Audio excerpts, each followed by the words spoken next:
एक व्यक्ति जीवन से हर प्रकार से निराश था। लोग उसे मनहूस के नाम से बुलाते थे।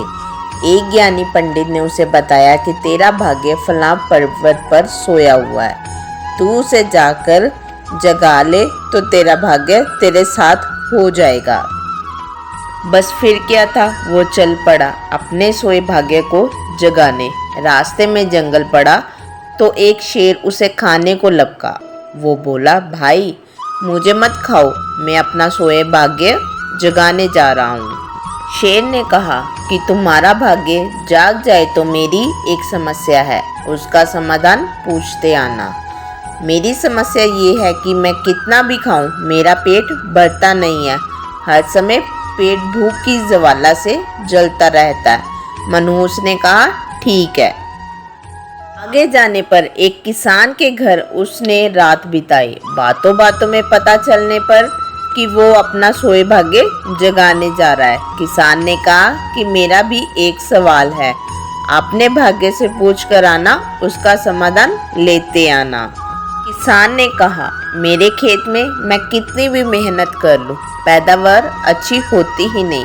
मेरी शादी योग्य एक कन्या है, उसका विवाह इन परिस्थितियों में मैं कैसे कर पाऊंगा। मनहूस बोला, ठीक है, और आगे जाने पर वो एक राजा के घर मेहमान बनकर रहा। रात्रि भोज के उपरांत राजा ने ये जानने पर कि वो अपने भाग्य को जगाने जा रहा है, से कहा कि मेरी परेशानी का हल भी अपने भाग्य से पूछते आना। मेरी परेशानी ये है कि कितनी भी समझदारी से राज्य चलाऊं, मेरे राज्य में अराजकता का बोलबाला ही बना रहता है। मनहूस ने उससे भी कहा, ठीक है। अब वो पर्वत के पास पहुंच चुका था। वहां पर उसने अपने सोए भाग्य को झिंझोड़ कर जगाया।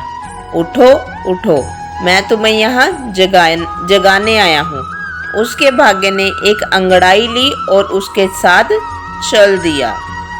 उसका भाग्य बोला, अब मैं तुम्हारे साथ हरदम रहूंगा। अब वो मनहूस ना रहकर बल्कि भाग्यशाली व्यक्ति बन गया था और अपने भाग्य की बदौलत वो सारे सवालों के जवाब जानता था। वापसी यात्रा में वो उसी राजा का मेहमान बना और राजा की परेशानी का हल बताते हुए वो बोला, चूंकि तुम एक स्त्री हो और पुरुष वेश में रहकर राजकाज संभालती हो, इसलिए राज्य में अराजकता का बोलबाला है।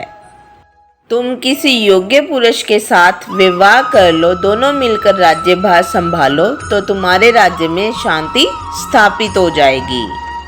रानी बोली, तुम ही मुझसे ब्याह कर लो और यहीं पर रह जाओ। भाग्यशाली बन चुका वो मनहूस इनकार करते हुए बोला, नहीं नहीं, मेरा तो भाग्य जाग चुका है, तुम किसी और से विवाह कर लो।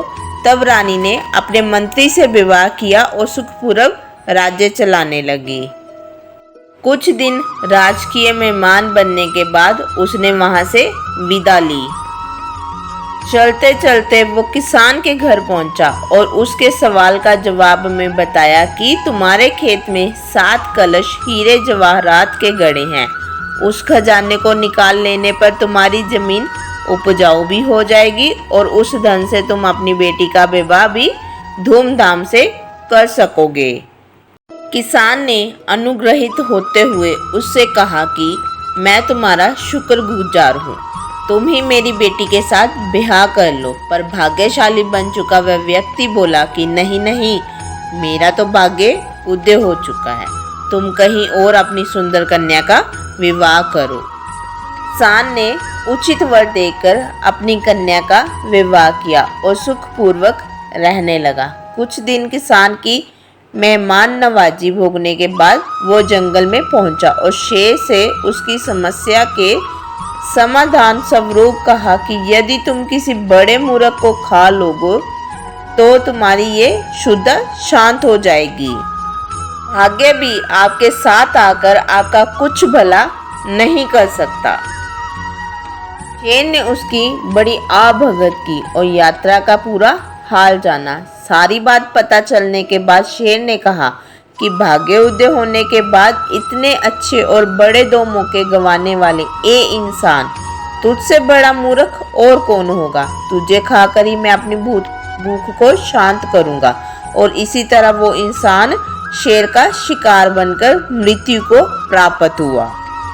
ये सच है। यदि आपके पास सही मौका परखने का विवेक और अवसर को पकड़ लेने का ज्ञान नहीं है तो भाग्य भी आपके साथ आकर आपका कुछ भी भला नहीं कर सकता।